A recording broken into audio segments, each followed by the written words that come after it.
Welcome, everybody, to We Geek Podcast. Today is May 10th. You're listening to us on the N.FM, as always, 9 p.m. Eastern Time on Wednesdays.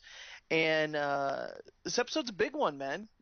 This is our 100th episode. Of course, my name is Adam, and I'm joined by my good friend Logan. I can't believe it, dude. I really can't. 100 episodes. I can't either, man. It's crazy. It's nuts. I remember like how all this got started. It was like I was on Facebook and I just kind of threw it up there. I was like, so who wants to do a podcast? Because I missed doing them, and you were like, I've got ideas. And I was like, all right, cool. You run the show. I'll produce it, and it'll be fun. And that was it was 2 years ago. That's insane.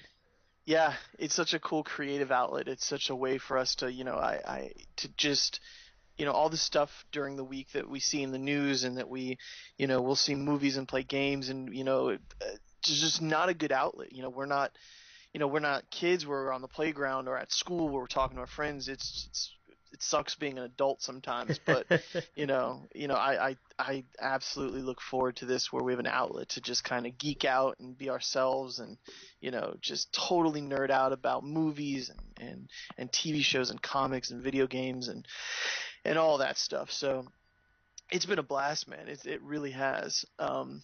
Got 100, we'll get a few hundred more in us. Who knows how far we can take it. I want to keep going as far as we can. Oh hell yeah, totally. Oh yeah, absolutely. And for our 100th episode, kind of wanted to talk about real fast some of the changes that we've been talking about.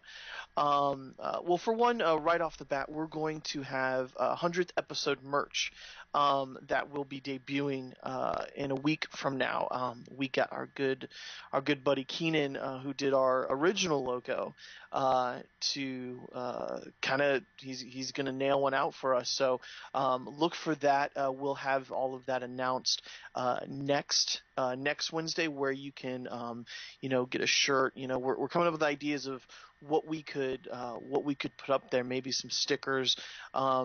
But yeah, we're talking with him about that, and but definitely pay attention next week. We'll have all of that stuff available.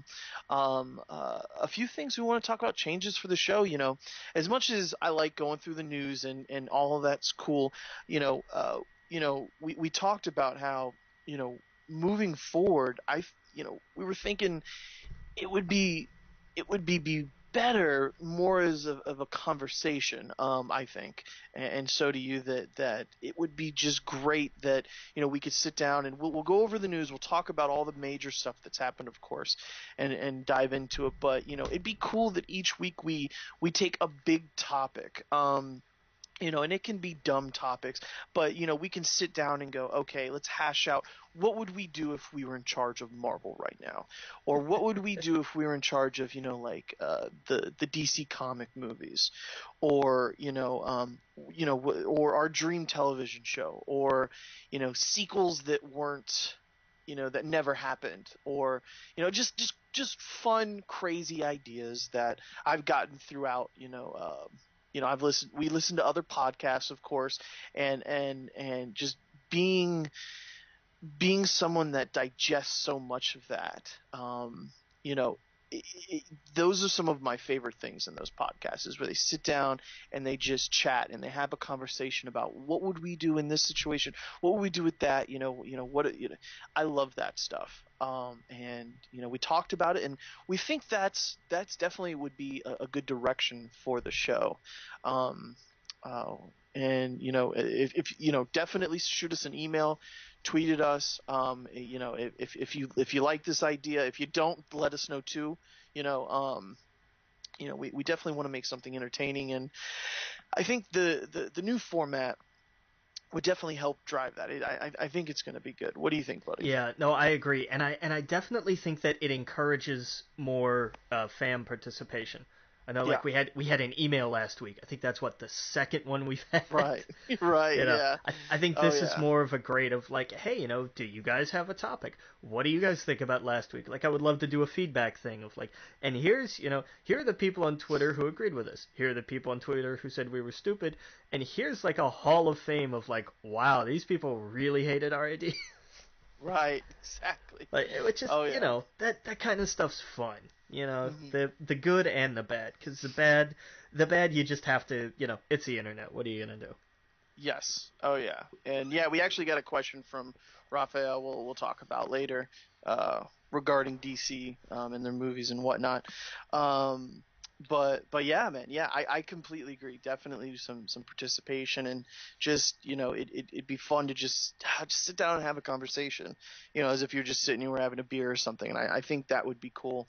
Because the news can get just like it's just we've been doing it for so long that it'd be nice to just be like, let's break down some random thing tonight and digest it and pick it apart and peel back layer by layer of some topic. Yeah. So I think that's a great idea. So there's some other cool things we're doing here. I'll let you take over for the next thing. Yeah, and this is these two things are why I'm glad we're gonna do some specialty 100th episode merch. Uh, I'm currently trying to build up our actual website. We've not had one yet, but I'm working on it. Uh, Right. Thankfully, some of the it's not as hard as it used to be. Because God, if I had to sit down and actually code it, it'd never happen. Because I can't Right. do that. But yeah, hopefully, if all goes well, there will be a WeGeekPodcast.com in the near future, Awesome. and that's gonna house.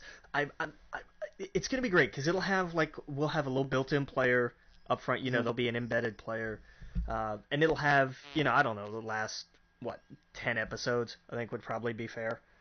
Yeah, and it'd be great to just link there on our Yeah. social media and just like here's the one place where you can go to get all of our stuff, find out what's Right. going on, find out because we got we're on the N.FM, of course. Sometimes we do shows where it doesn't go on the radio, where we're doing special shows, and we want to make sure that you have a place where you can go to find that as well.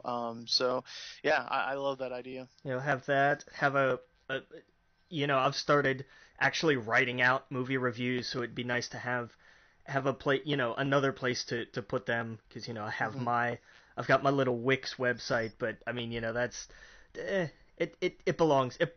All this stuff belongs in our page. It needs a home. Yeah, man. And I know you've been talking about trying to do some video stuff. It's You've video. you've kicked that idea around before, so that would be, a place to maybe host one of those and redirect people to like a YouTube channel for us or something. Yeah. Just that just to have an actual website would be Hmm. cool. But yeah, I do. I have we we've we have secured the URL. We do have the actual address. We just don't have a page for it quite yet. Awesome. Awesome, man. Yeah, no, yeah, we'll talk about that. 'Cause I got some ideas. That's cool that we got the address, and I know some people that could definitely help us out with the page. Nice. So yeah, that's great. Absolutely.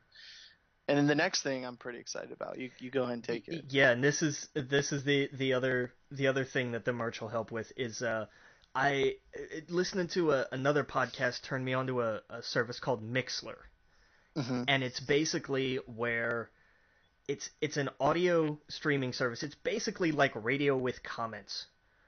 Mm. It's basically you and I can sit and like they have their own app and everything, so we're not doing it over Skype.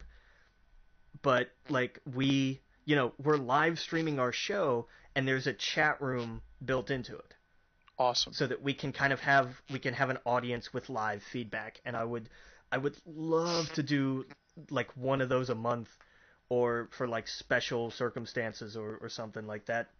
Yeah. That would just be I think that would be awesome. Absolutely. Yeah. Yeah. Yeah. I think that's going to be great. Yeah, and I think it'd be and moving forward to like we're gonna definitely start you know uh, reaching out to, because I know some people doing podcasts in some of our groups, and I've reached out already to some of them, but we're gonna make it a thing where we can get some regular guests on. I've talked to some of the local comic book stores here, and we definitely got to get Aaron on from a comic shop. I saw him when I went to Free Comic Book Day and went out there. You know, and Oral and some of the other people working there. I think it'd be cool to get them on and to have someone who owns a shop like that kind of talk about it, like what the day to day is and what it's like, running a shop in 2017. I think that's going to be fantastic. And that place in particular, like, yes, it was awesome when I moved to Orlando. I think they had like just opened the Geek Easy, mm-hmm. and then to come back like a year after I had graduated and see what it had turned into. Yeah. Like it was and to see it happen that, at least from my vantage point, that quickly. Yeah. I imagine, I don't know if from his point of view it seemed like eternity or if it went by just as quick. I don't know, but And see, I've been getting comics there since like Civil War, I think. And, oh wow, damn. Yeah, it's been a while. I was there when he was just, I don't think he owned the shop at that point in time. I think he was just an employee, or he was a partner. Yeah.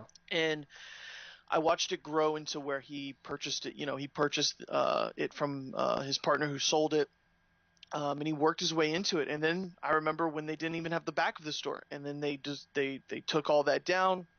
They built the back of it, and then I remember when they built the Geek Easy. And it seemed like when they did the Geek Easy, it's been big. It was. I think it's the number one comic book shop. Now I always say 5 years, but that was like 2 or 3 years ago. So it's got to been like 8 now, and it just has the best community. And that's the key. There is that it's not as big as like Sci-Fi City was, or there was Gods and Monsters and whatnot. But it had the community. It has people in town. They know about that store. It's right there by Full Sail, like what you were saying. And if you didn't have the WWE Network, you could go there on Sundays and watch it. If you didn't have HBO Go, you can go and watch Game of Thrones. And I remember before they even did the Geek Easy, they had a kind of like a Netflix program where I think I paid $50 or I don't know, maybe it was like $30 or something, and I got a card where I could go there and I could just rent a graphic novel, anyone, take it and bring it back forever. And obviously that changed and whatnot, but they were doing stuff like that before stores would even think about that. Yeah. Like, could you imagine being, well, you don't have to imagine being a college student and you put that down and that every day you could go there and get a different book and take it home and just relax and bring it back and get another one. So, but it's cool, man. Yeah, they got board games and you could go there and play cards and just totally geek out. So yeah, man, I think it would be great to sit down with Aaron and talk to him about the shop and hopefully get some contacts with maybe some of the people that come into town to see what we can talk about. So that's sort of some of the ideas that we have. We definitely want to get more people on the show, and there's some other shows that I listen to that I've reached out to. So hopefully we can get them on and just start doing some stuff. So I think it's gonna be fun, man. I'm excited for what's to come. I think the new format is gonna be great. Sitting down and just having a conversation, like we would just be sitting next to each other instead of kind of just reading the news, which we'll still do. We'll still talk about, of course, the big stuff coming out and the trailers and everything else. But it'd be kind of cool to like sit down and just break apart something. And unpack it and whatnot, and kind of it'd be fun to like sit there and fantasize about what would we do with DC right now or something, something like that. I think that's cool. Yeah. So I don't know. I think that's going to be great. I think that's all of the announcements, man. How's your week been? It's been like the rest of them pretty much, Yeah. work and some more work. I've actually had a really good week. Like I've just been in such a good mood, man. I even got in some movies. Like I saw Get Out. I saw Split. And we'll talk about that later because especially Split. You can't really talk about Split without spoiling a lot of it. Not really, no. Right. Yeah. And Get Out was just man, that that was just fantastic. God, I mean, that's a ride from start to finish. Oh, absolutely. And I love that Jordan Peele called it a social thriller, Yeah, and it's I thought that was just a perfect term for it. yeah, And the balance that he did with balancing the thriller part of it, the horror part of it, with it's not a comedy, but it did such a good job, kind of like with Scream, where it had when it wasn't scary moments, it was still entertaining. right. And that's what just made it like, okay, I want what's going on with his friend, what's he doing trying to help him and stuff like that. And it was always whenever it cut to him, I never felt like, oh god, here we go again.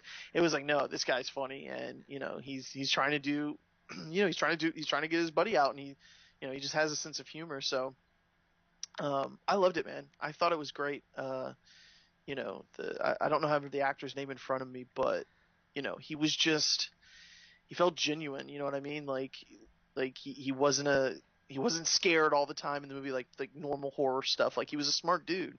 I thought it was great. I thought it was a good movie. I guess we'll talk about Split later, because spoilers. Yeah, big time. Yeah. There's a lot of TV I still need to catch up with. I don't know if I talked about it yet. I started watching 13 Reasons Why. Did we talk about that last week? Yeah, we talked about it a little bit. Yeah. Okay, yeah. Haven't read, or I haven't watched too much else TV wise, unless I'm forgetting something. And if I do, we'll talk about it later. But I think that's it, man. I think we're coming close to a break. When we get back, we'll bust into some movies, some TV, some video games, and then after that, we're gonna spend this episode talking about our favorite podcast. Yeah. And I think that's kind of fitting for our 100th episode, where we'll talk about the podcast we digest, what we get into, so you guys can listen to them as well. And that's going to be kind of the big topic this week.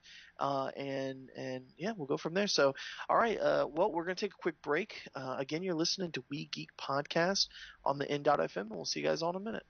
Welcome back to We Geek Podcast on the N.FM, and let's get into some movie news, man. We got some Dark Tower. Did you see the trailer? I did. It looked cool.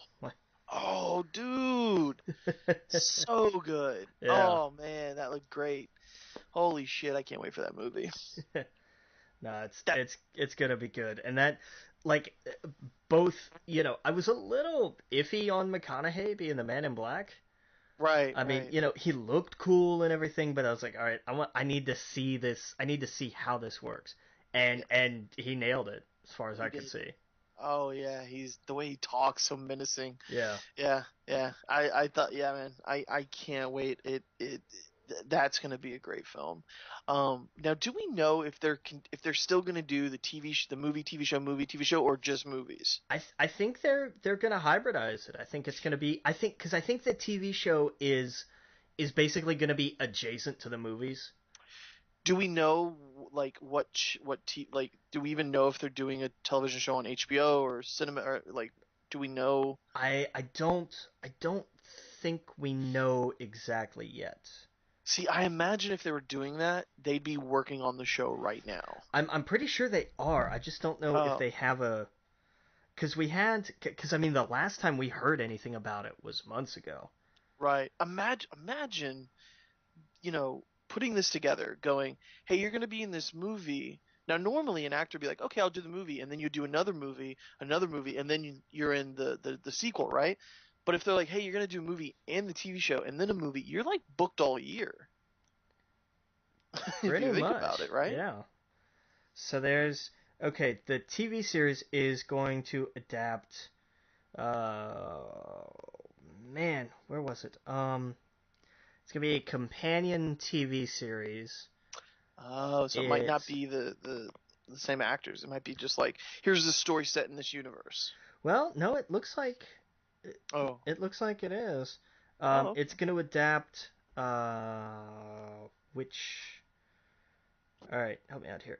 Wizard and Glass is the one it's going to adapt, and I don't see anywhere on here about where it's gonna be. That's cool. Yeah, it doesn't. I don't see a network here anywhere. That's cool. They probably have to do the pilot, and I'm sure someone will pick it up. But that's cool. That's cool. Yeah. Now this next news, you go ahead and take Yeah. this next news, because this. Yeah, this because a couple weeks ago we talked about Hellboy 3 was officially dead, and now we know why. Because they're rebooting it. Right. And they're rebooting it. They're getting David Harbour, who was the sheriff on Stranger Things, who was rumored to be in the running for Cable. Right. And he's going to be starring in this R-rated reboot of Hellboy. I'm totally in. I'm good with that. I'm all right. And he looks the part, man. You look at him. Oh yeah. Yeah. They did side by sides, and I was like, yeah, I buy it. Sure. Oh yeah, an R-rated Hellboy, absolutely. Yeah. Absolutely. And stinks that some of the people are not involved. Yeah, it kind of bums me out. We're not gonna have Del Toro. We're obviously not gonna have Ron Perlman, but I mean that's where we are. Yeah, they're doing great things. So, we'll get more Del Toro stuff. It'll be fine, I think. But the good news is we're getting more Hellboy. Yeah. Yeah, so I think that's awesome. Some fun news. Did you see the Aquaman logo?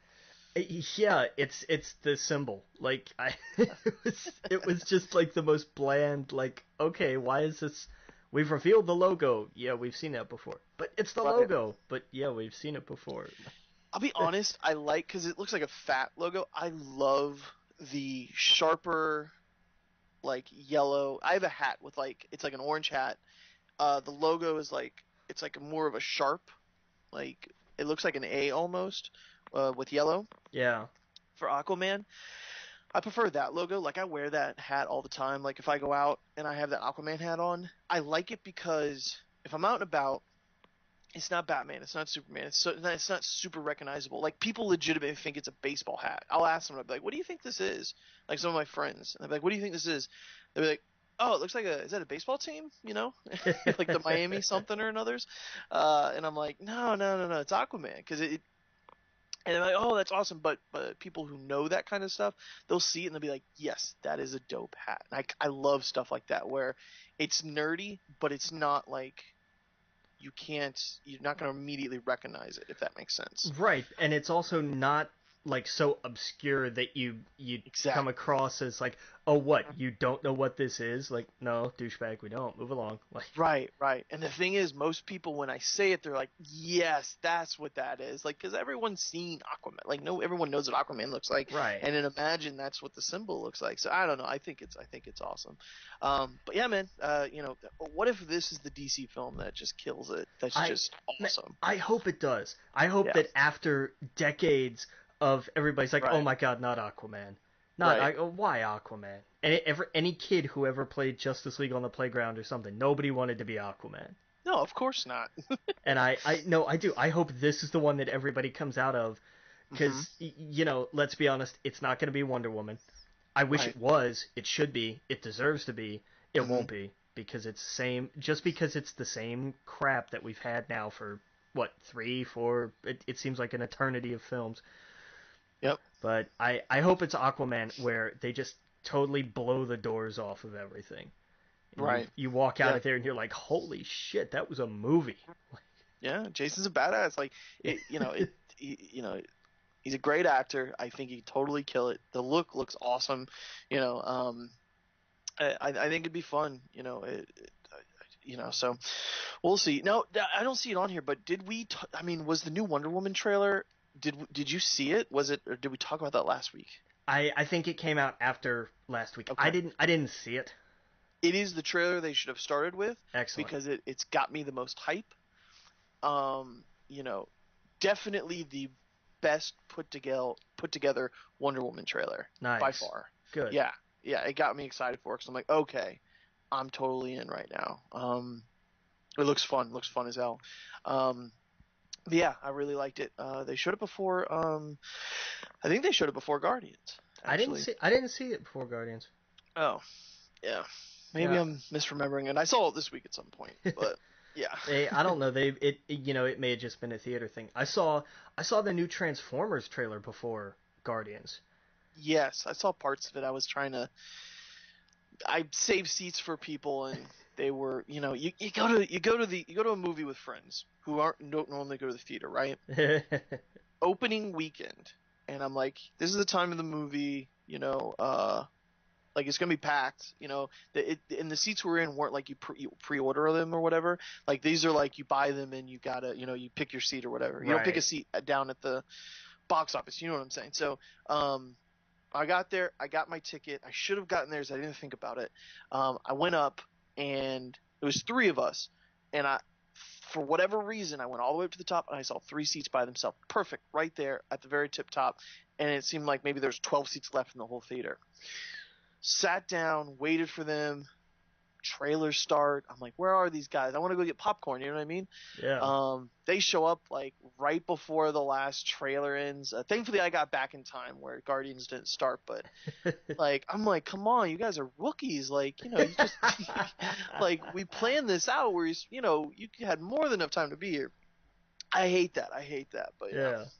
So anyway, I was busy trying to get there to tell them like where I was at in the theater because I'm not going to obviously text during the movie, but I was like, come on guys, get up here. I'm like I'm missing all the trailers, not paying attention. I didn't get popcorn yet, but I have the AMC punch card, so like as soon as or whatever it's called, AMC stubs. Yeah.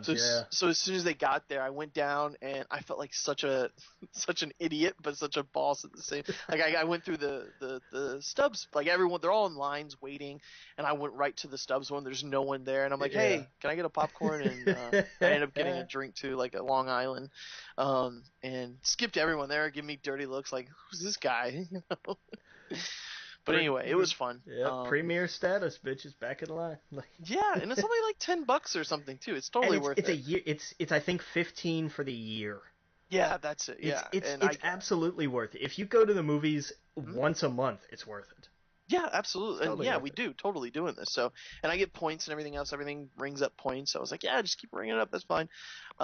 Discounts on the popcorn. You pay medium prices for large popcorn and drinks. Like it's awesome. It's a and great on Tuesdays it's like $5 to go see a film. Yeah, so. Yeah, it's I love it. Yeah, and since I have like I don't actually work until later in the afternoon on Tuesdays, I got the whole morning where I'm like, all right, what's out? Let's go see something. There you go. Yeah, so yep, that was awesome. But yeah, man, let's get back into the news here. So yeah, Aquaman begins filming. So that's cool. Rampage actually started filming. Saw The Rock post about it. Yeah. Which is cool. That's gonna be a fun film. It's gonna be so weird. Yeah. Well, yeah, it's such a silly concept, but who knows? It'd be great. Let's see here. We got Blade Runner 2049 first trailer release. I did not see this. Tell me about it. It's I mean, it's pretty. Yeah. I'm not, because here's the thing. I'm not a Blade Runner fanatic. Mm-hmm. I was like, okay, that was neat. And God, I go back and forth with a guy at work about this all the time because he's definitely one of these. It was the greatest science fiction movie ever made. I'm like, I do not dispute its historical significance. Right. I just like Aliens better. Right. And he's just one of these. How can you not understand? But then with the speech and the ideas of humanity, and I'm like, I'm not arguing with you. It's just I didn't personally. It didn't shatter my very foundation. What? It's just. But hey, cool. It's a movie. I'm I'll go see it. I'm looking forward to it. But yeah, did you see Dave Bautista's in it? What? Yeah, I'm pretty sure I saw a poster with Bautista. How did I miss that? And I mean, I could be wrong. It was I don't know where it's at here. Yeah, it was a famous comic book artist did the oh man. I'll see if I can find it, but I'm pretty sure Dave Bautista's in the movie. Huh. Which is crazy. Let's see here. I'll look for it later on the break, but yeah, I'm pretty sure he's in it. Yeah, maybe go look it up, I guess. Yeah, I don't know how I missed that.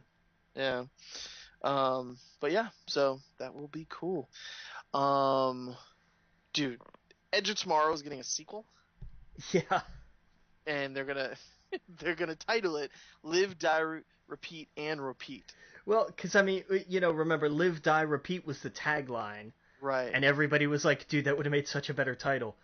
So on the when they released it for DVD, it was Edge of Tomorrow: Live, Die, Repeat. Right. And so now the sequel is just Live, Die, Repeat, and Repeat.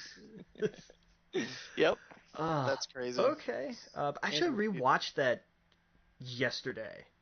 Oh, you did? Yeah. Just because I saw this news and I was like, oh yeah, I should watch that again. Because it's good. It's really good. Oh yeah, it's definitely good. And yeah, Batista's in it. No name like on IMDb, but shows him as one of him, Jared Leto, Harrison Ford, like Edward James Olmos. Like there's a lot of nice. Yeah. Movies stacked. Dave's probably a replicant.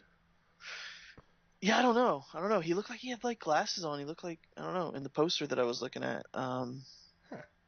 Yeah. I don't know. I'll try and find the poster. But yeah, so what else do we got here? This is a Gears of War film? Yeah, it's been one of those things like the Halo film and even like the Uncharted film. It was like, we're gonna make a movie. Okay, great. How far have we gotten? Nowhere. Okay, it's been 6 years. Oh wow. Yeah, it's been another one of these. But they grabbed Shane Salerno, thank you, who actually did the script for Armageddon, and he's gonna do it. So okay, we'll see. We'll see. Yeah. I don't know. We'll see when it happens. Yeah. Definitely. Well, I think that does it for movie news. And we will get into some TV. Let's see here. Now, did you see the photo for Marvel's Runaways? Yeah, they had one for Runaways, and they looked like kids who ran away from home. Yeah. And and we got one for Inhumans too, and it was like, okay, they looked like the royal family for the Inhumans. Now, I did not like the Inhumans one. Really? Oh my god, did you see it? They look like they're cosplaying. Yeah, I could see that. Yeah. Yeah. Yeah. It looked like cosplay to me. I was like, that does not look good. Yeah. Does not look good at all. Yeah. Oh well. Yeah. I mean, that's the pitfall of doing something like that for TV. Yeah, that's true. I mean, they're and it's weird because sometimes they really nail that stuff. Mm-hmm. I mean, but I don't know. Yeah. Was not a fan when I saw that. I was like, that just looks cheesy as hell. To think we would have had like Vin Diesel, he wouldn't have put that on. It would have looked way more, I don't know. Yeah. It looked like Power Rangers when instead of the movies, but the old TV show. Not that bad, I guess, but it's gonna be interesting to see how that's now that's gonna be on Fox, right? ABC. Or ABC, that's right, with yeah. the Agents of S.H.I.E.L.D. But we do have Fox's new show. Did you see the trailer for Gifted? I did not. Well, it was a teaser. The trailer's going to be out next week, so we'll talk about it next week. But it was a teaser, and it showed some of the new actors in it. They showed, like, Pixie's, teleporting thingy or whatever. But it didn't show her. It just showed, like, her, like, poof, pink pixie dust, I guess, or whatever it was. Interesting. Yeah. Yeah. But that would be cool. Live action X-Men show. Should be good. Yeah. Apparently HBO is developing Game of Thrones spinoffs. Yeah, 4 of them. Jesus. They're not working on 1, they're working on 4 because they're insane. That is absolutely insane.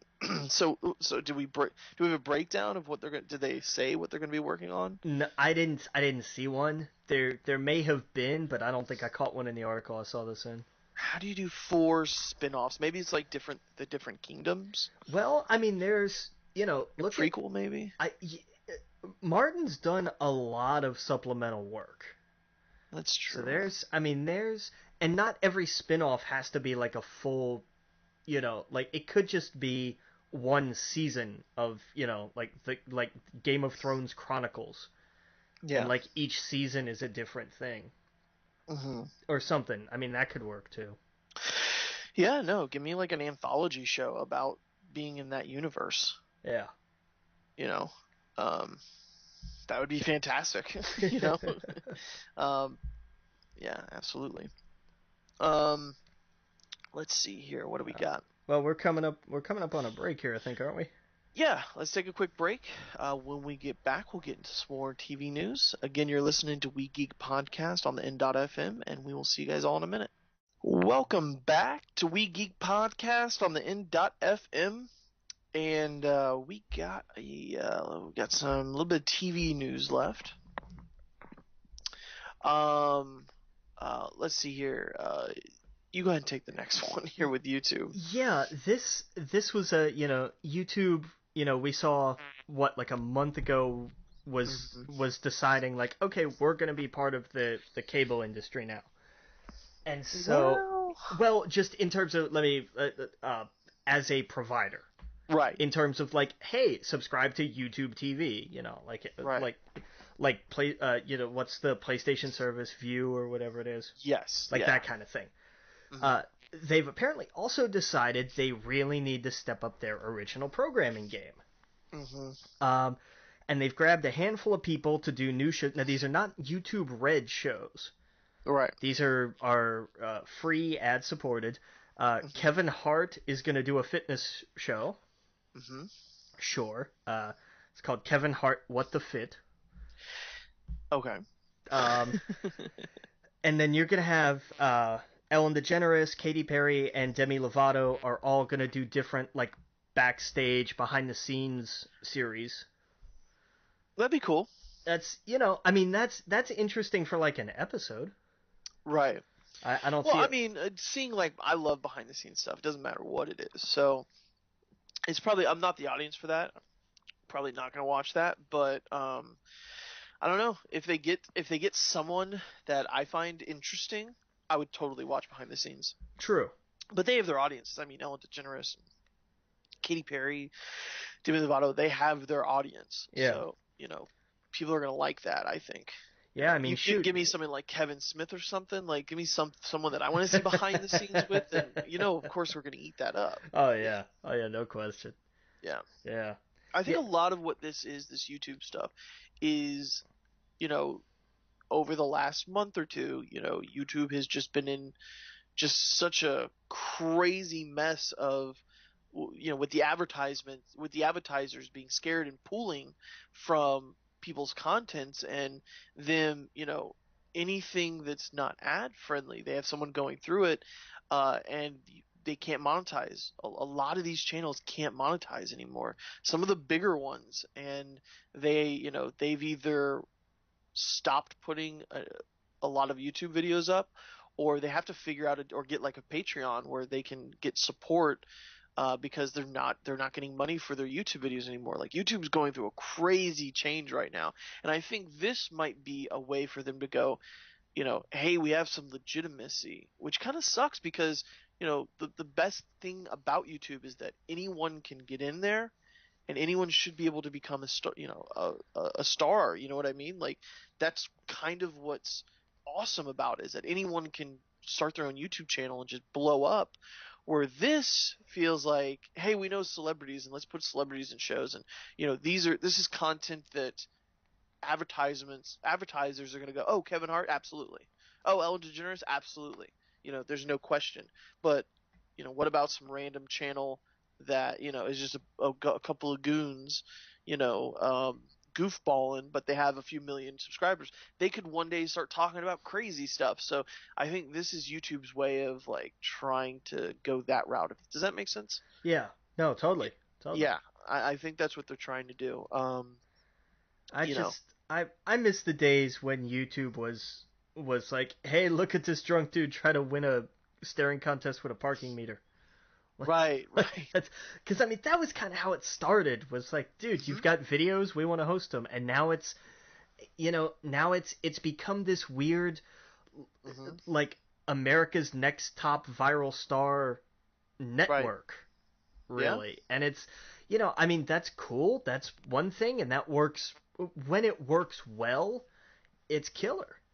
but I think that they've kind of swung the other way with it, and I don't, the idea of like, okay, well now, it's weird. It kind of seems like it's this thing of like, okay, people getting famous off of YouTube and being legitimate stars has now legitimized YouTube to where we can get stars to have their own programming. It's a bizarre, like I see it and I can comprehend it, but like I don't like it. Well, I mean, you look at like some of the biggest stars right now, like Justin Bieber came from YouTube. He posted his videos of him singing, and he got a record deal. PewDiePie, biggest freaking name on the planet for video game, like Let's Players or whatever he does. He doesn't even do video games really anymore. Like some people have made some legitimate money off of it, and like this is their income. Like the guy who does Comics Explained, I love his stuff. He's probably gonna have to be careful about what he uploads now. He probably can't do like controversial comics, or stuff that deals with like ISIS or anything like that. Even though there's not really that many comics like that, but you get what I'm saying. Like he can't break down something that, and that's the thing. YouTube apparently, and we're just talking about outsiders. We don't really know, but YouTube apparently is going. They'll just flag it if it's just controversial. If it's just major news, politics, and stuff like that. Like even like for example, Colin Moriarty broke off a Kind of Funny. He's going to be able to make money because he's mostly Patreon. He has Patreon supporters. Right. He wouldn't make anything if that wasn't the case, because I imagine his videos about all the stuff going on in the news, it's going to be flagged and just can't monetize off that because advertisers are not going. We're not gonna feel safe putting advertisements on it. So, yeah, it's still the Wild West in a way, But if anything, you have to adapt. You have to learn to adapt with YouTube, I imagine. Where especially if that's your only source of income. If you quit your everyday job to just do that, that's got to be scary as shit. Like imagine Boogie, 2988. That's his main job. Yeah. And he obviously, the guy's got a lot of health things he's got to worry about with his insurance and everything else, and his videos, a lot of them he cusses in them because he plays that character Francis. I can't imagine what's going through his head. Like I need to go watch some of his videos. I used to watch him all the time because the dude is inspirational, man. And he's one of the nicest, sweetest guys. When he's not playing that character, of course, he's super sweet and super nice. And he'll sit and talk about all the struggles he went through in life. And a lot of it's not PG. A lot of it was bad stuff. So I can't imagine what it's like to be a YouTuber right now, going through something like that. Yeah, that's craziness. It's like that's censorship gone extreme almost. Right. Where they're not saying you can't upload it, but they're saying, look, if you do something that we think is something that could be damaging to any advertiser's brand, then we're not going to let you get ads. That's insane. Exactly. And it's not like television where you have the FCC where everything's approved, and YouTube is just on the fly. You're uploading it that day. It's done, and but that's the problem, is they all pulled out. Chrysler, all of these, Pepsi, all of these major companies. Yeah, well. Pepsi immediately pulled out with PewDiePie and all these other people, and then it just got so big and it snowballed. The H3 people, like I saw their video. They're huge on YouTube. I don't really watch them, but they're huge, and they put out a video like, kind of, goodbye YouTube. We're gonna do one video a week instead of 5, and we'll see what happens. We'll have to find a new place to host our stuff, and that's what I think is going to happen out of this. I think that obviously YouTube's major and it's big. It's not going anywhere. But I think that if anything good could come out of this, they're going to get some competition. A lot of the gaming stuff is going to Twitch, because with Twitch you can make money. People can give you tips, on the fly. You can do all sorts of fun things with Twitch, gaming wise, and that gaming's huge on YouTube. So I imagine that's going to be the place where you're going to see Jesse Cox and Total Biscuit and all of those guys kind of gravitate towards, because YouTube's just become way too not just controlling, but just sporadic and not communicating with people. Yeah. So, but a lot of the other people, it's still going to be, YouTube's probably going to be a place where you go see vlogs and stuff like that. Like they have so many. I just saw this real fast. I saw this. They have like, they have like Comic Cons and stuff. They have that for YouTube. Did you know that? I'm not surprised. It's a VidCon, isn't it? Yeah. There's a bunch of them. Yeah. I know Chris Pirillo does one up in Seattle, and VidCon is the one where that's where I saw that Greg Miller and them went to, and they got the idea of like, hey, let's do Kind of Funny. They work for IGN. They did that stuff all the time, but they were like, oh wow, we could just legitimately do this ourselves independently. And they went there and they learned how it worked. That'd definitely be a fun thing to go to one year, to kind of sit and hear and just listen to people talk about how they did that. I find that stuff so fascinating. Behind the scenes and how they get all that working. And you ever sit down and watch a YouTube video and you're like, I want to know how this was made? Yeah. Like what programs they used and all that other stuff. Like that would be such a cool thing to go look at. But yeah, so is there any other news with YouTube there? I guess Ryan Seacrest is doing a talent show, best cover ever. Sure, like that's what he needs, another singing talent show. Right. Yeah, that's so like mid 2000s. No one. Well, especially since ABC is bringing back American Idol. Oh, I didn't even know it went away. Yeah, it went off of Fox a couple of years ago, but ABC is going to bring it back. Oh wow, that's funny. I never knew that went away. That's crazy. Yeah, 2 years. I don't watch shows like that. I mean, I know there's a total audience. Every aunt and everyone's grandparents watch, Dancing with the Stars and all that other stuff. Never was into it. I saw they had a Disney song or they had like Disney music the other day. Someone posted on Facebook. They had like a whole Dancing with the Stars, but to Disney music. I was like, that's kind of cool, but still not gonna watch it. They have I know you want to talk about this next one, MTV. So MTV was like, all right, we need another doofusy reality show like Laguna Beach, The Hills. We need another one of those. Mm-hmm. So they're gonna set it on Siesta Key. I love Siesta Key, but I didn't know it was like a party town or anything. It's not. It's totally not. No, that's like Siesta Key's beautiful. Siesta Key is gorgeous, and I loved living 15 minutes from it when I was in Sarasota. Right. But with traffic. But here's the thing: Siesta Key is not a party key, not really. I get why they're doing it. It's consistently either ranked 1 or 2 most beautiful beach in the U.S. So is this like, I see that it's the people from like Laguna Beach or the Hills. I know there's money in Sarasota. Oh yeah. Oh, there's money.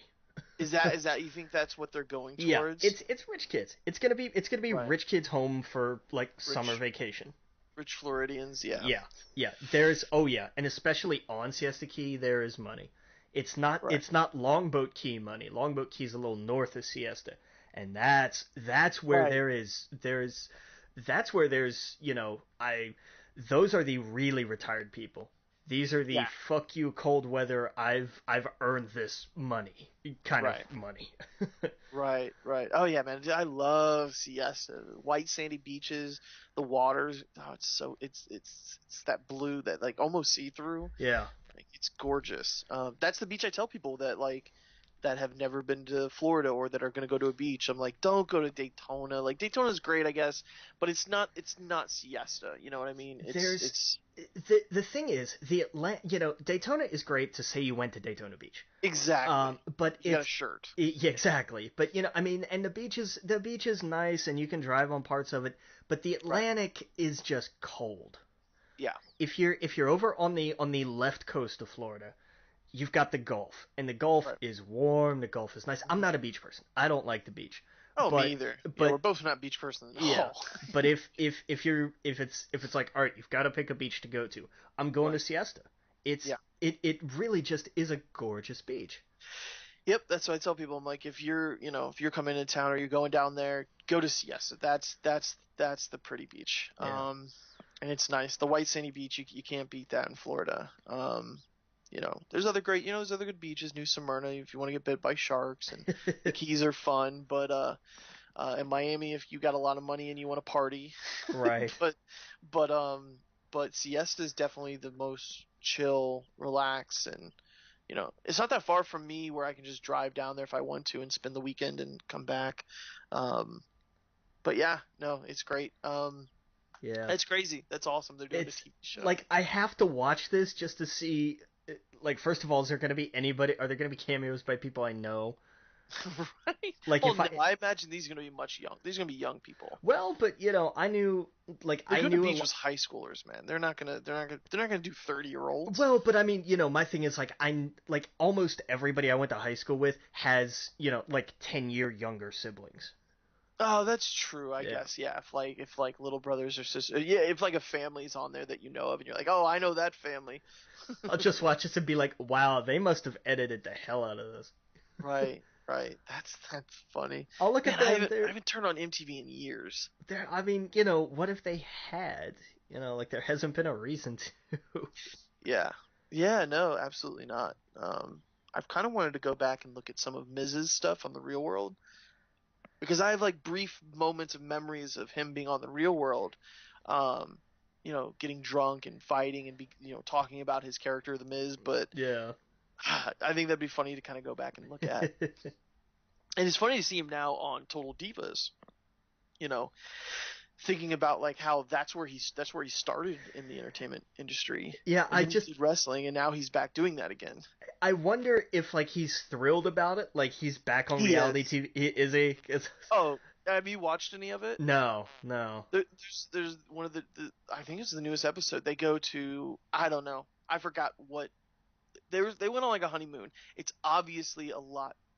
You could tell that MT or whoever's doing it, E or WWE, kind of gives them like, what storylines do you guys want to do, and they'll just toss it on them and make them like anyway. So basically Miz and his wife and uh and what's her name? Why my mind just went blank? Red hair, not Eva. Eva Marie, yeah. Eva Marie, yes. Her and her husband, they do like a couples retreat where it's one of their honeymoons, and he just wants to play fantasy football the whole time. And he's like, it's just gonna be an hour, and it turns into like 2 days of fantasy football, and all she wants to do is swim with pigs, because I guess there's like a pig beach, which looks awesome. Okay. Like, it's just a beach. It's like a little island full of pigs. There's no other animals, or maybe there is, but it looked like a really tiny island, and there was no like predators to attack them, so it was this island of pigs, and the boats would go by there, bring people, they'd feed the pigs would come in the water. The pigs jump in the water immediately when they see the boats because they know they're going to be fed, and so the people taxi them over there, and I imagine you pay them to go and swim with the pigs. But Maurice was doing that, and the Miz, I don't know. Anyway, but it was just funny because it was totally, that show is totally something from like Real World or something like that, because they're just goofy and they do dumb shit. Nice. Yeah, definitely go watch Total Divas. Okay, well, that's it for TV news. We're going to take a quick break. When we get back, we're going to talk about the podcast we listen to. Again, you're listening to We Geek Podcast on the N.FM. We'll see you guys all in a minute. Welcome back to We Geek Podcast on the N.FM. And now we're going to talk about, kind of our big segment where you're going to talk about, we figured it was the 100th episode. We might as well talk about kind of what got us into podcasting to begin with, because we're obviously big fans of other podcasts. We've been listening to them for a while. Now podcasts are just bigger than ever. It seems like everyone's got one now. But it's kind of wanted to sit down and talk about it because, well, for one, I like it because, and I think I heard this on the Nerdist, explained was that, podcasts are a way for where, if you see a celebrity or you see a director or even a writer go on the late night show, they got maybe 5-10 minutes tops to plug whatever they're there for and have a conversation. And 99% of the time it's all goofy. It's Conan trying to make a joke. You never really you never really get to sit down and like feel like you had a conversation with them and get to know them and what they think about the thing they just made, especially the writers or directors. Um, and podcasts are, to me, a platform where you can sit down and have a conversation with somebody, and it's recorded. And a lot of my favorite ones are where they're just sitting down with someone that's a creator, and they just talk about it. Maybe not even what they're there to talk about. Maybe you know maybe they just talk about their life, their childhood. That's why I love the Nerdist podcast, and we'll get to that later. But where he just sits down and he just talks to them, and you feel like, fuck, like I know more about that guy than than than a lot of other people in the entertainment business or whatever, because you sit down and you get to know them. Or if you're listening to the same podcast every week, you might get to know those people, maybe better than some of their friends or family, because what gets them excited, what upsets them, their personal stories, the kind of funny people, like, holy shit, the stuff we know about them because what they put out there. Their motto is their fans are the best friends, and it really feels like that because the stuff they share is so real and genuine that it's crazy. It's just absolutely crazy. So that's kind of what got me into podcasting. I'll talk about a lot of that when I get into mine. But what about you, man? What got you into them? It was that same kind of thing of just, uh I'd had a couple different attempts at a podcast with with my buddies Daniel and Paul when I lived back in Florida, and it was always just kind of one of those things of like, we got together and we spent an hour just bullshitting, and Right. like that was kind of it. But it was fun and I enjoyed it. And then it just kind of, it went away. Right. I moved, shit fell apart. It happens. Right. And then I started seeing, like, that was when podcasts really took off. Right. Damn, my luck. But, because that was when it really didn't kick. We keep talking about Nerdist all the time. Right. But that was kind of the big, and you look at everything that Chris Hardwick's done since then. Right. It's that kind of, it established this bedrock of what, that to me was the pinnacle of what a podcast could be. Because my favorite episode of The Nerdist was him and Tom Hanks, or them and Tom Hanks. I think he and I forget if it was Matt or Jonah or both who were there. Mm-hmm. And they sat and chatted with Tom Hanks for like an hour. And Right. and I think at one point they mentioned, oh hey, and you're doing this thing that's coming out. Oh yeah, cool, and it was fun and blah blah blah. And Mm-hmm. then how did that relate to Bachelor Party? Like it just it was and it was just a conversation, and it just went wherever it went. And you got to hear Hanks tell really cool stories and talk about the old I forget, the old Blasting Caps commercial, which was just hysterical. And to do, save your legs and save your eyes, but just to talk about, just whatever. And Mm-hmm. that was so much fun. The Daniel Radcliffe episode where he talked about how big into fantasy football he was. I was like, what? Right. What? Like, that's the kind of shit that you learn from these things, and Mm-hmm. those are the things that I love. And conversely, there's I've always kind of thought that, like, Kevin Smith is kind of the spirit animal of our podcast in a lot of ways. He But really is. he's Absolutely. he's fantastic as a guest because he's a little Robin Williams-esque in that he just kind of talks, and unless you stop him, he's just gonna keep talking. Yep. Because that's just what he does. But Mm-hmm. on the flip side of it, when he does interviews, he will like poke you, and you'll start talking about something, and he just kind of gets out of the way. Mm-hmm. It's fascinating to see him do both things, and that was when I reconnected really with the idea of like, okay, I need to get back into Kevin Smith movies and follow him and see what he's doing, because when I'd heard about, oh, he does a podcast about Batman. I was like, what? It's like, well, Yep. yeah, because it started, Fat Man on Batman started as kind of like a retrospective of, man, I really loved Batman the animated series, so I want to talk to people who were on it. Yeah. Okay, cool. And he did a two-parter with Mark Hamill, because that was how much Mark Hamill would talk, and that was how much everybody wanted to listen. Yeah. And that Yep. was They didn't mention Star Wars once.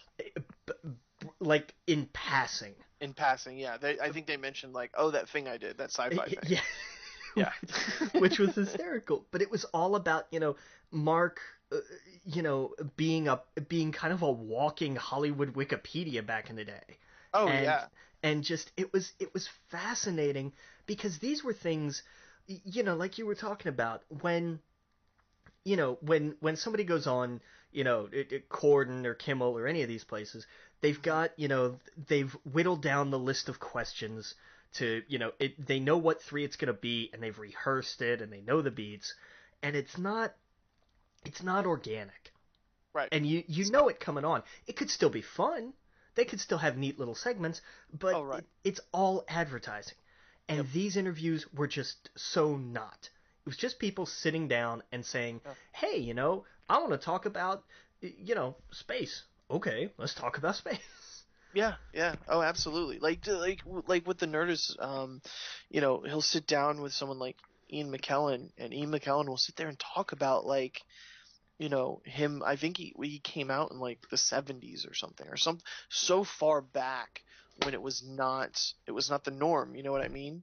Or Patrick Stewart talking about his father being abusive and why that was, and like his childhood, and like stuff that you would not get anywhere else.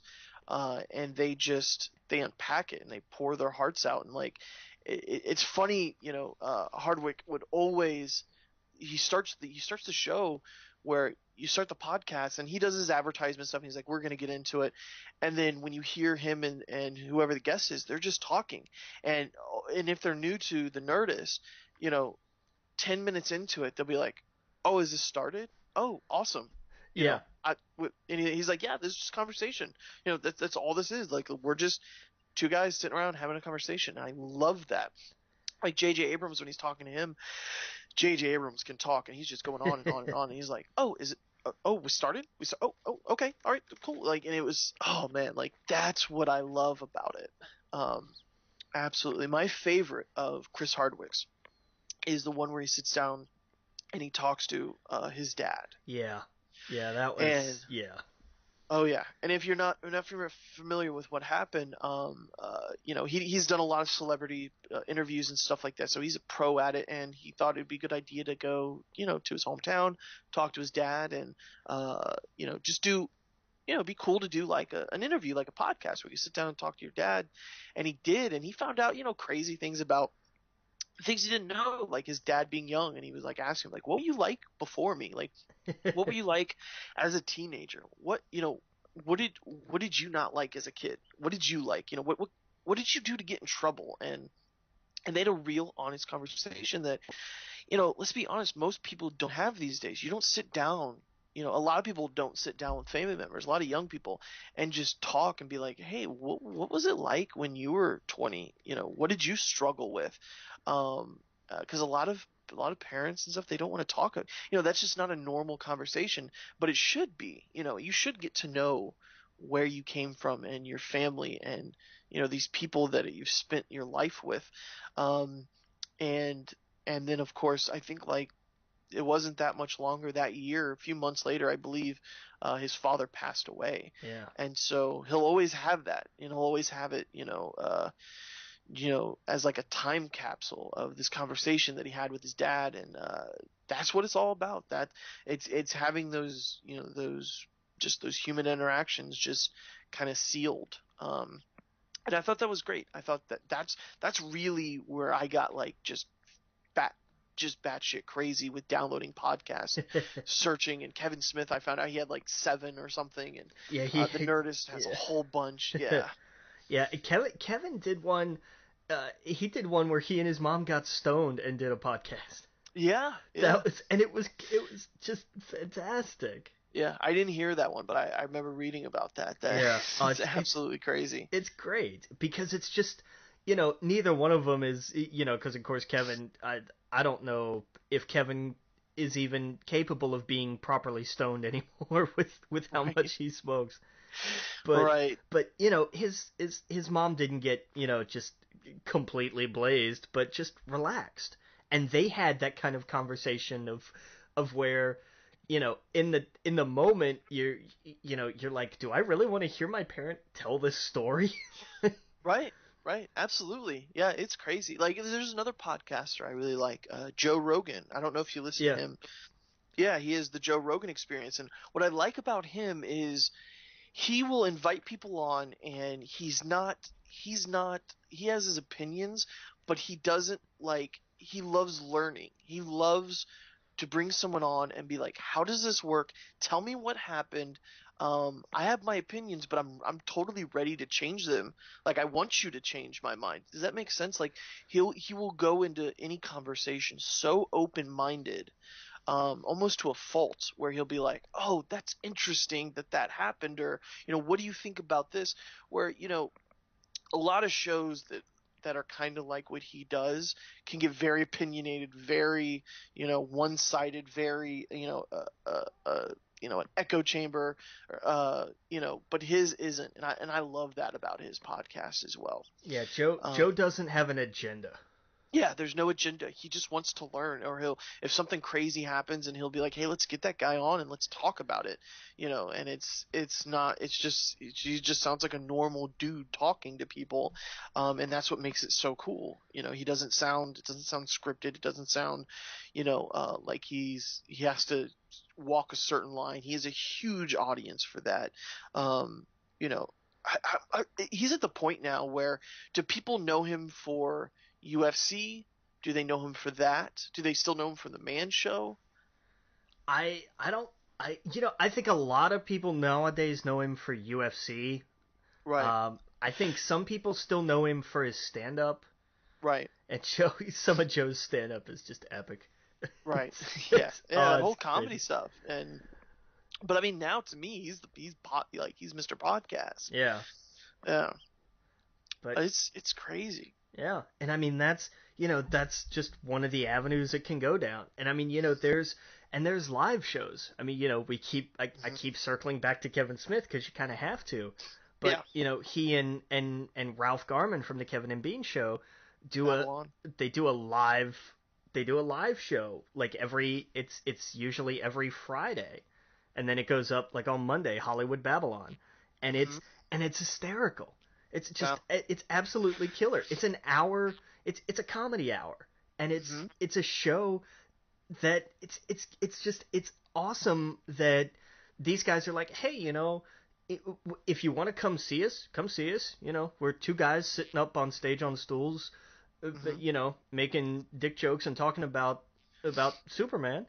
Right. But if you want to come out, they do it at a comedy club. They used to do it at a comedy club. I don't know Hmm. if it's still at the Improv or not. But Yeah, my favorite of Babylon was when they were, I think it was the last Star Wars celebration in Anaheim, where they did like a whole Star Wars show, and Kevin talked about uh him playing with Star Wars toys as a kid, and that moment where you lose your innocence and stuff like that, and yeah, um and he talks about, I forget his buddy's name, but he was like, my buddy was into it. He was into it longer than anyone else. Um, and he had all the figures, and he just talks about how much fun he had playing with him. And then he talks about how, you know, later on he found out that his buddy passed away, and that's how he remembers him, is his friend that he would just be completely, totally obsessed with Star Wars with. And anytime he watches Star Wars, it brings a tear to his eye, because he's like, man, he would love this. Like, he would love this, like The Force Awakens. This would totally be his thing. And so, like, that's why, obviously Star Wars, but that's why that episode was just my favorite, because you learn so much about these people that you would never get anywhere else. yeah. it's weird because like if you meet them in real life, it's like I've heard the Kind of Funny guys talk about this, how so many times people meet them and be like, I feel like I know so much about you and you don't know anything about me, and they're like, no, that we totally get it, like that we totally understand because we consume just like you do podcasts as well. So that's such a cool feeling that like you could go and I'm sure there's crazy people out there, but for the most part, you just feel familiar, and that's all that matters. Like you should be able to come up and say, hey, what's up, man? Like I listened to all your stuff, and right then and there, people like from Kind of Funny, they know that you're cool. Like it's such a crazy thought that they must sit there and go, everything about me. You know what I mean? Yeah. Like imagine that. That's insane to me. So I don't know where I was going with that, but I think that's so cool that they share that much and they just have that connection, and that's why you tune in every week, right? Yeah. Yeah, to some of those podcasts. We're going to take a quick break. We're going to get into some more podcasts when we get back. We'll talk about things like cereal, and we'll start actually getting into some of our favorites. But yeah, again, you're listening to We Geek Podcast on the N.FM, and we'll see you guys all in a minute. Welcome back to We Geek Podcast on the N.FM, and let's start getting in. We've named some throughout it, but let's start talking because there's so many to kind of break down. You start giving me a few, and then we'll go into mine, and we'll kind of go back and forth. You want to kind of just start at the top? We've talked about Nerdist, right? Yeah, we talked about Nerdist. We talked about Hollywood Babylon. Talked about Fat Man on Batman. Now, Fat Man on Batman, that one. That's the one I think I go to the most with Kevin Smith. Yeah. Because it's like the current, like we went and saw Guardians. Let's just talk about it. We went and saw this, or we did this. New TV shows. I think that's the one I go to the most with Kevin Smith. What about you? Which one do you think you consume the most? In general or just of Kevin's? In Kevin's. It'd probably be Hollywood Babylon. Oh, really? Yeah. Yeah. I gotta listen to more of that. Yeah, because I've been buried in script notes for months. I haven't listened to anything else since like December. Oh, jeez. Well, because I do this thing where I'm like, oh, cool, I like this podcast, and then I look back at the back catalog and just kind of sit there and go, all right, this is gonna take a while. Because I got into script notes. My first brush with script notes was the She-Hulk controversy a few years ago. Okay. When they were at I think it was the Austin Film Festival, and who did they have? I think they had David Goyer on, and they were talking about She-Hulk, and it went into some territory that nobody coming out of it was really comfortable with. Oh, okay. And because I know we talked about it on here a while back, but so I was like, all right, fine. That happened. I wanted to hear it in context at the time, and I was like, this is just it was a case of like, yeah, they were kind of joking and goofing around, but it was like, yeah, that got a little, yeah. Let's try not to go there again, but. Right. And then, just kind of forgot about it. And then at some point, I tuned back into it. Because I think like it was in my list of podcasts on iTunes. And I was like, oh yeah, I remember this. I remember this show, I think. And then listened to one, I think just at random. Mm-hmm. I was like, wow, this is actually kind of interesting. Right. And so, I went back and they were like, oh, and by the way, because they have like their last 20 episodes available, and then the rest they have on like a little premium feed, right? And it's I think it's like $2 a month or something, no big deal. Mm-hmm. And I was like, well, why? Because that was the first time I'd run into that. And then I looked and I was like, oh, because they're on like episode 260. Okay, yeah, I can see where that hosting might get a little expensive. Right. But they were selling. Through John August's website, they were selling flash drives that had all 250 on it, plus all kinds of like bonus episodes and interviews they did. I was like, you know what? It was $20. What the hell? Bite the bullet and start listening to it. Right. And it's not just like, here's some helpful tips for writing screenplays. Mm-hmm. It breaks down so much wider into, here's how this part of Hollywood works. Here's how that part of Hollywood works. Here's how, WGA negotiations work. Here's how writing teams work. Here's how, and just breaks so much stuff down. Mm-hmm. And it's been a tremendous education to listen to, most of which I will never use, but Right. because I'm not a screenwriter, never will be. Right. But so much of it is, you could even apply it in a broader writing sense. Mm-hmm. And that was part of what I started to take from it from a craft standpoint. But so much of the rest of it was like, oh, I didn't know that this was how, I didn't know exactly the difference when you look at a movie and it's like screenplay by or written by or story by. I didn't know what the difference between those was. Now I do.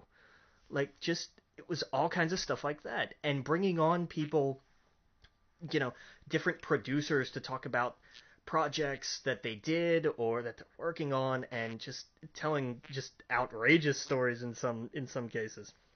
Mm-hmm. While still being professional, because these are working Hollywood professionals.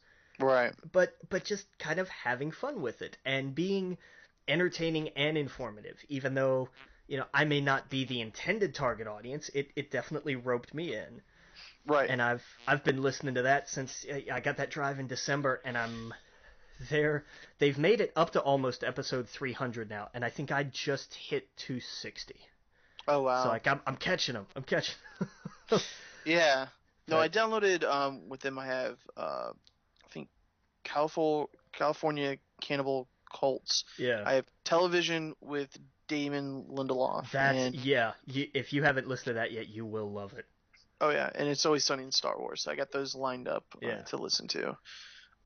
Yeah, man, that's one of my favorite things about podcasts is behind the scenes stuff, learning how something is made in the entertainment business, in all aspects of the entertainment business, like movies, television show, comic books, anything, like I want to know how it's made, the process behind it, and listen to the people making that kind of art.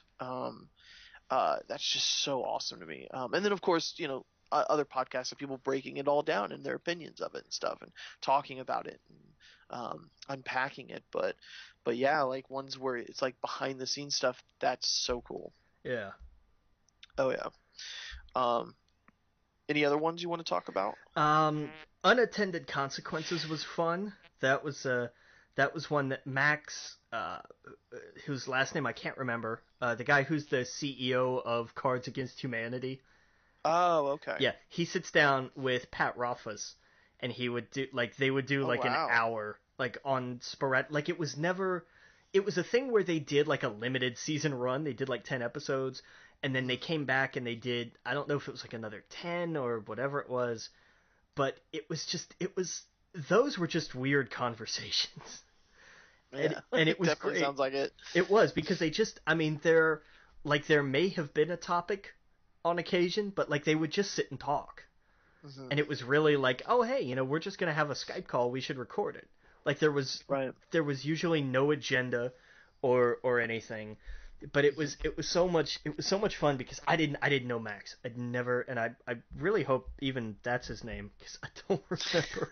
I know I feel terrible, but he was fun to listen to. And of course Pat is just, Pat is Pat.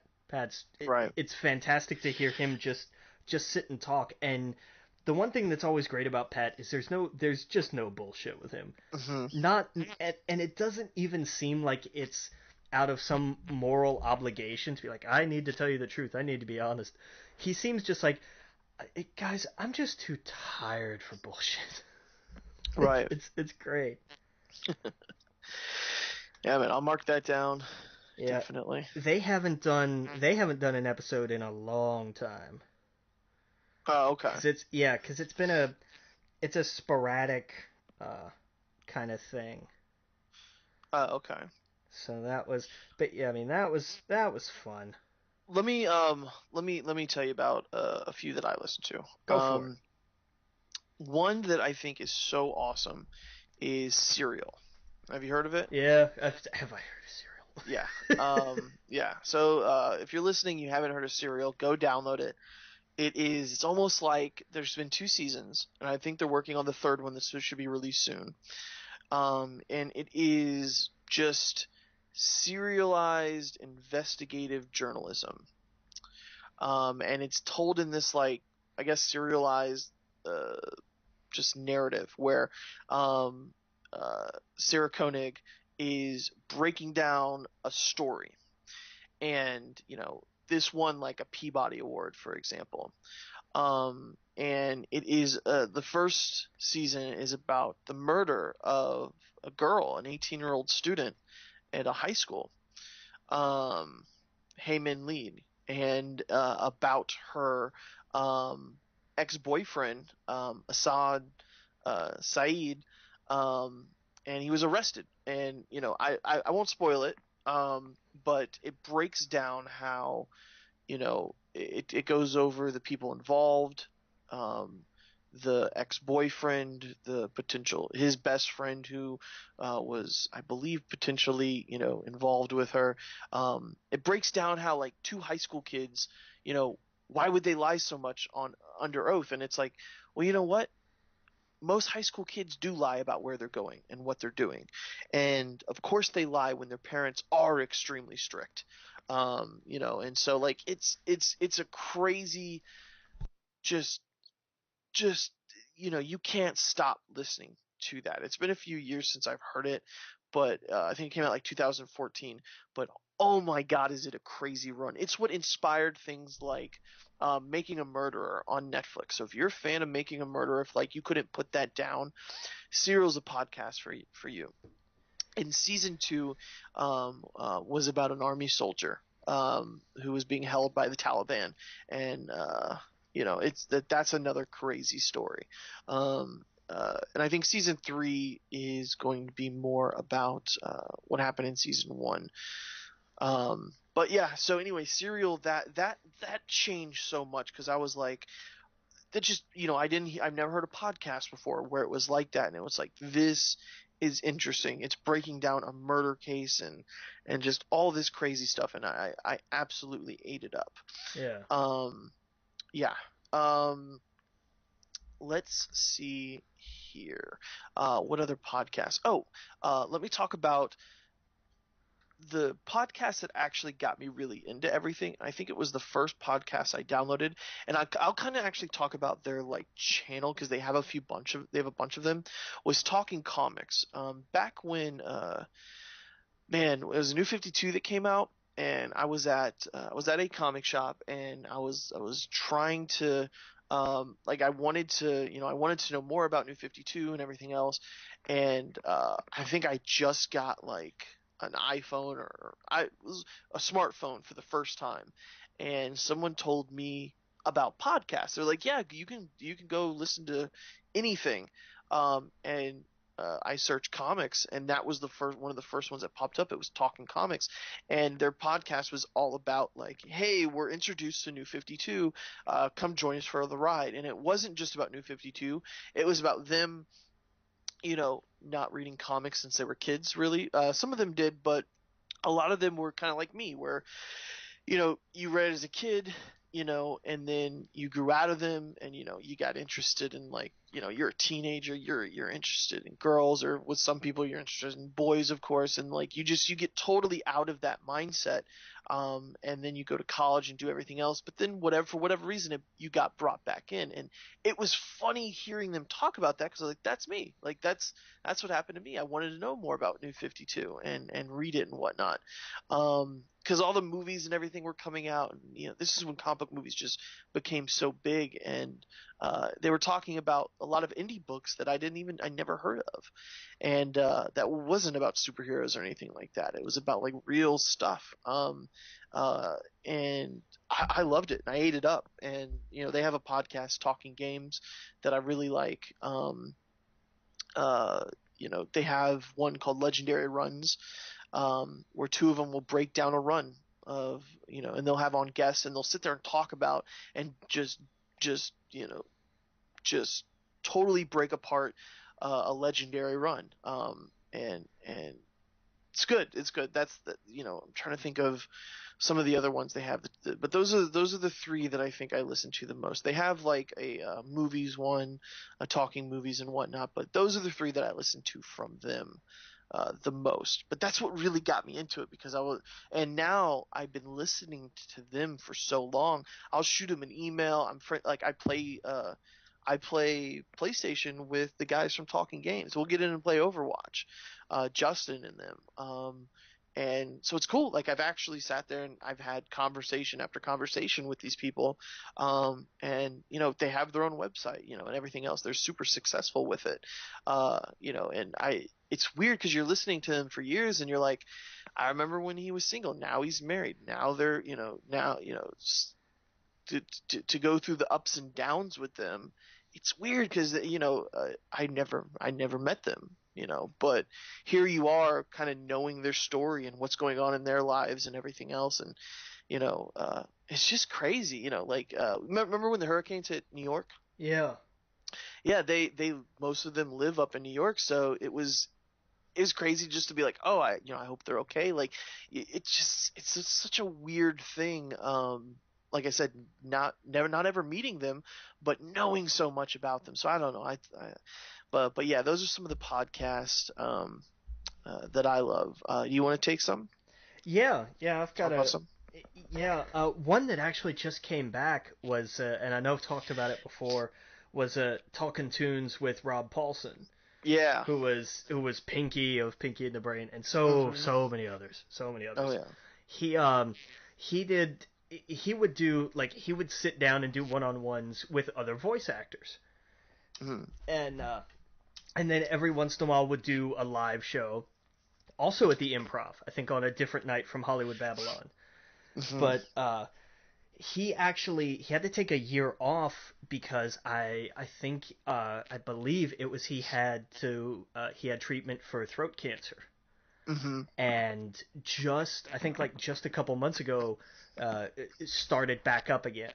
Oh wow! So it was, and he did his first episode back was an update and everything that was going on, and then live podcasted a Reddit AMA, and he's done a couple interviews since then. But that one is so much fun because you get to hear the voices behind a lot of WB cartoons and everything, him and Maurice LaMarche, who was the Brain, and so many others. He had Janet Varney on, who was the voice of Cora, and just so many others. And sit there. He did a panel with a handful of anime guys. Oh, that's cool. He had somebody from Fairy Tail. He had four people on. And I remember he had a dude from Fairy Tail, and he had a couple others who I don't know, and he had Goku. Oh wow! And it was just hysterical because just to hear these guys just sit and talk, these guys and these women just sit and just chat, and it was hysterical to hear. I don't remember the name of Goku's voice actor. But to sit here and hear him, he came out of the audition, I think I did a really good Captain Ginyu. I think I hit that pretty well. Yeah, Sean Schmel or something. Yeah. Schmel. I don't know. But it was just stuff like that's hysterical. And you only get that kind of thing with podcasts. Right. Oh, yeah, absolutely. There's a ton. Well, actually, we got to take a quick break. When we get back, we'll talk about some more because I still have a whole list as well.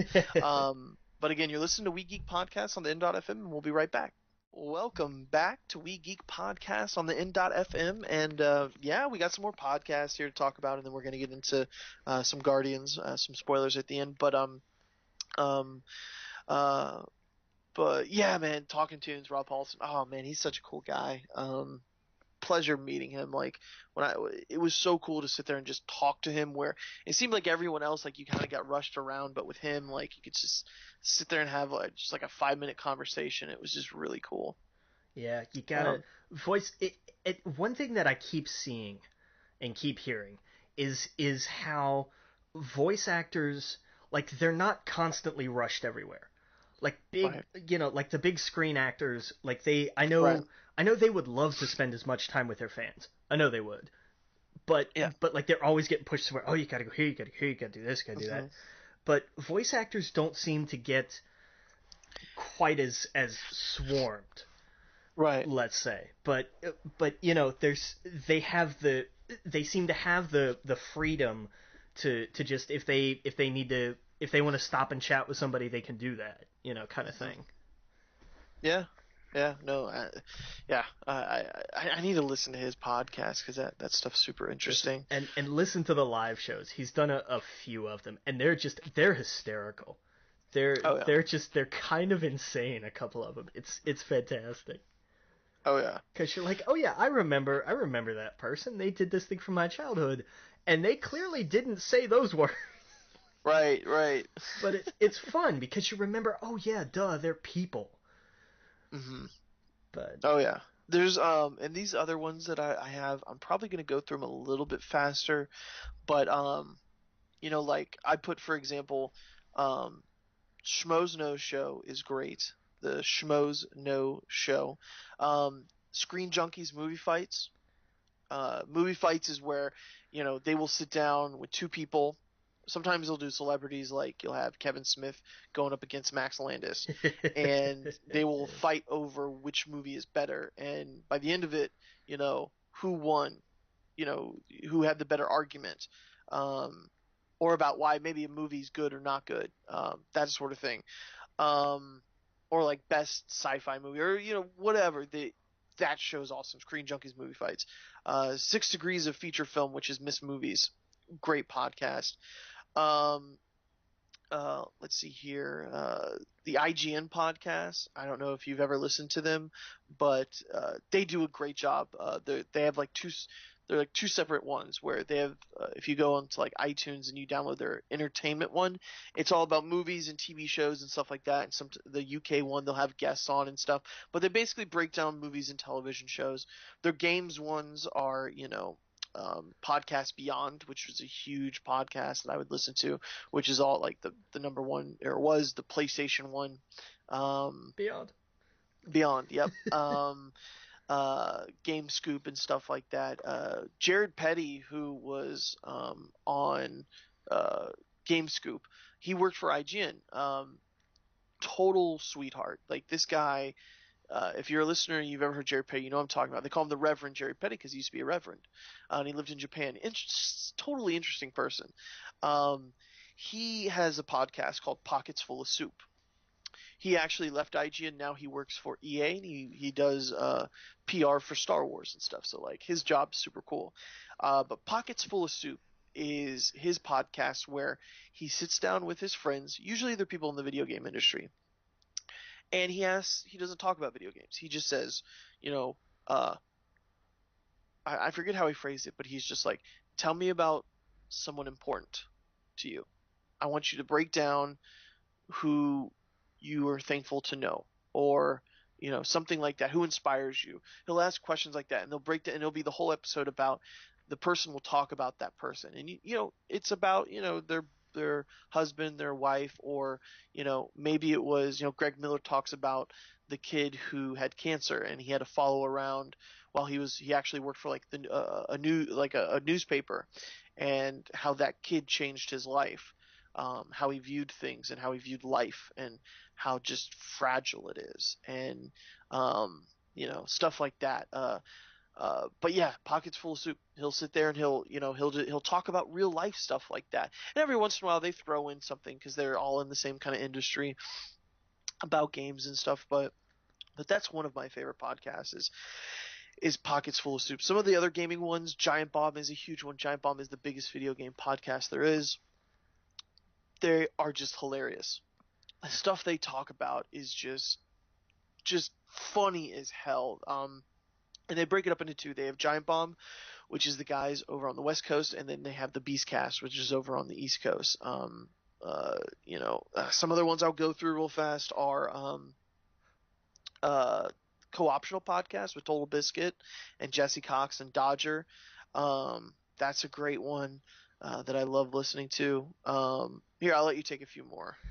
Yeah, Because I mean, we've got just so damn many. Yeah. The JV Club with Janet Varney. Yep. That's a good one. Which is awesome. I love, Yep. she sits down and it's kind of, at least it began, and I don't know if it's still this way, but it's very female centric. Like she would sit down with female voice actors. Yep. And then would do, like a Boys of Summer series and then jump right back into it. I was like, that's awesome. Cool. Rock on. Yep.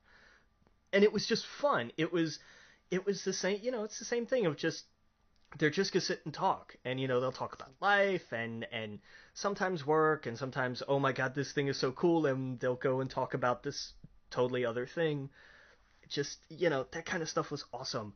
The one wrestling podcast that I listen to off and on, because I haven't gotten into any of the others yet, is the Taz show. See, I never heard of this. I listened to Stone Cold because some of the interviews and stuff. I've done like an occasional episode of like Stone Cold or Talk is Jericho, Right. but not regularly. Right. But the Taz show is Taz from ECW and WWE when he was a commentator there. Just will give his take on the business and everything. And he's straight up no bullshit. Like he's just gonna sit here and say, I see what they're doing here. I don't like it, or I like it, or I think this is just garbage. And let me tell you why. Let me say, here's why this doesn't make sense. Here's my view of it, and it's totally his opinion, and it's totally cool if you don't like it. He doesn't give a damn. But it's great. There's no artifice. There's no anything, and that's part of why I love it. I don't agree with him fairly often, but Right. It's a different viewpoint, because Taz is old school. He didn't do, he came up through ECW, man. He came up the hard way. So he's got kind of a different viewpoint than anybody who either started later or maybe just came up through WWE or anybody that's kind of newer, or maybe maybe like somebody from New Japan or something. They're all gonna have different viewpoints. And that's why I love Taz's show, is that Taz is just, he's that just straightforward, kick you in the head, no frills style. Right. And he does that with his commentary. And Yeah. I got one more show here, and it's one that I actually want to get into. That I heard they talked about it on Script Notes, and I was like, I've never heard of this. What is this? And it's called You Must Remember This. And it's basically somebody, and I cannot remember who it is, but they break down like the origins of Hollywood. Oh, that's awesome. Like old Hollywood. Oh, that sounds so cool. And it's, I don't know, they're 50, 60, 70 episodes in maybe, but it's all like, here are stories about old Hollywood. And that's just, I saw that and I was like, I've got to list this. This just looks so ridiculously fascinating. That does sound fascinating. Yep, I'm going to go download that right now. There you go. Oh, yeah. There's one more I wanted to bring up, which was a pillar as well for probably one of my favorite, and it's A Mediocre Time with Tom and Dan.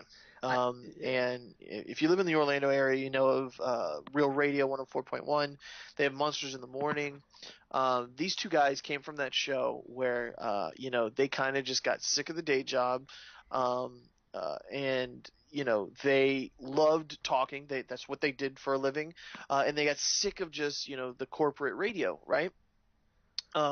Just the corporate aspect of it, where it wasn't censorship or anything like that. They just didn't like the politics and whatnot, and they started their own podcast, and it became so successful because they're hilarious. These two guys are just down to earth, hysterical, and they just bring their own.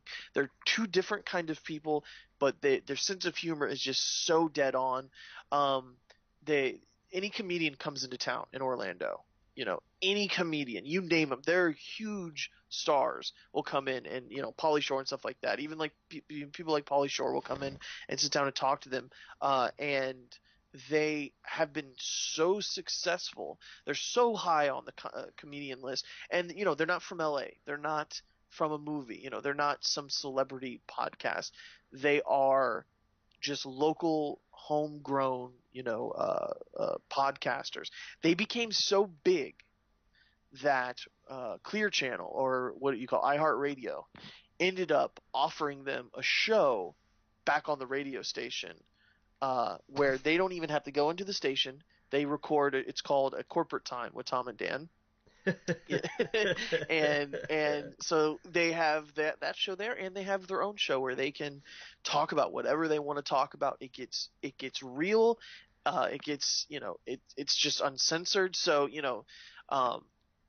they don't go too crazy, but at the same time, I'm just thinking in my head, yeah, they kind of do go crazy, but it's not obscene to be obscene or anything like that. They're just funny.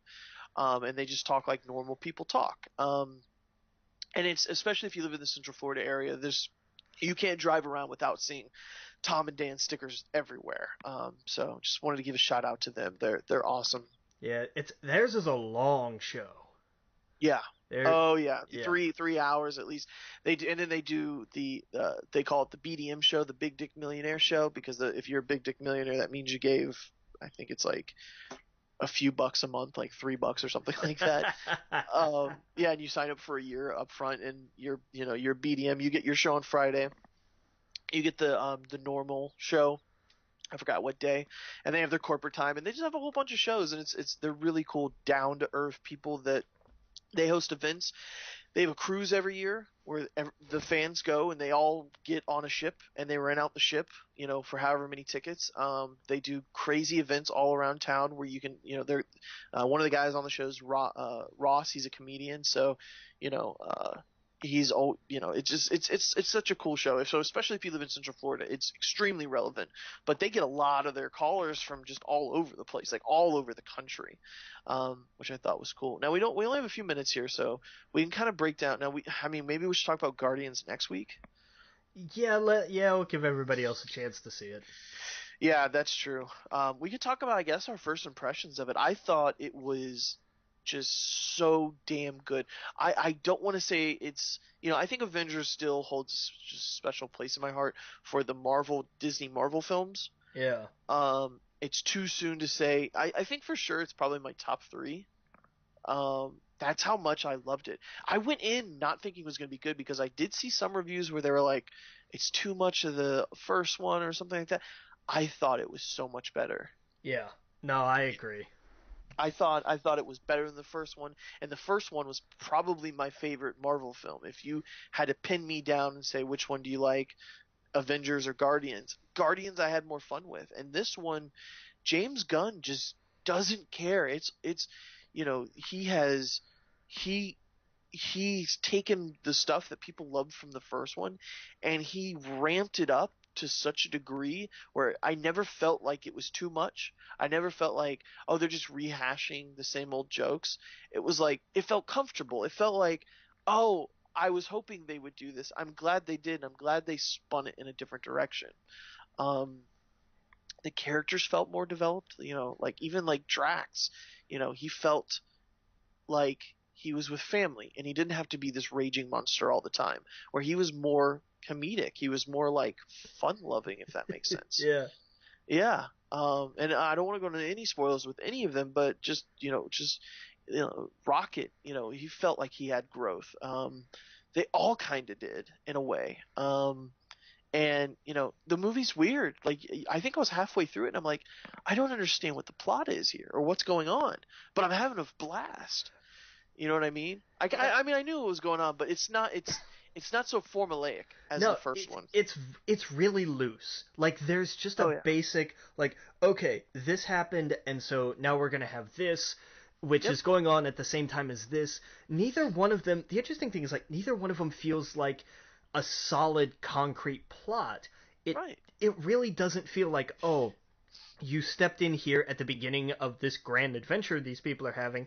Mm-hmm. It feels like, oh shit, this is just another day in the life. Just another day in the life, and then it does spin out to where, by the end of the film, you're like, oh, okay, this is the whole thing right here, and it kind of felt like Empire Strikes Back in a way, like they separate, and this is a very weird. There's gonna be a third one. We all know James Gunn's on board, and the music. Oh my God, I'm still listening to the soundtrack right now. The music is so good. Yeah. And he, I just want James Gunn to direct more Marvel films. yeah, give him more writing and directing. I'm all for Oh it. yeah. Especially if he decides to be just as ruthless as he Oh was. yeah. Because that man, my girl kind of chuckled at me earlier. She before I came in to record, she was like, "Were you really crying there at the end of Guardians?" I was like, "Well, hell yeah." Yeah, Like just there's something between. And I don't want to get into spoilers, but there's a lot that goes on where I think people can resonate with, where they're like, "Oh, yeah, that's happened to me," or something like that. Like as fantastical as those films are, it really feels like they're, especially uh, uh, Chris's character. He's just Pratt's character. He's just so, I don't know. I don't know how to explain it. He's just lovable, if that makes sense. yeah. Like you totally understand what he's going through, and he shows it. And I don't want to get into spoilers. We'll talk about it next week. We'll get into spoilers next week, so we'll get people a chance to see it. But we're gonna close out the show. Make sure you go like us on Facebook. Make sure you go to iTunes and share it and write a review. Go to our Twitters at We Geek Podcast, at the Logan Witt, at Adam Estep. Send us an email. Raphael, I'll get to your question next week. I apologize, buddy. Um, and yeah, that's it, man. Been a great 100 episodes. Let's do 100 more. And I love this just conversational part of the show. So Yeah. can't wait to do more of that. And look for our new logo and everything next week. Captain. Captain.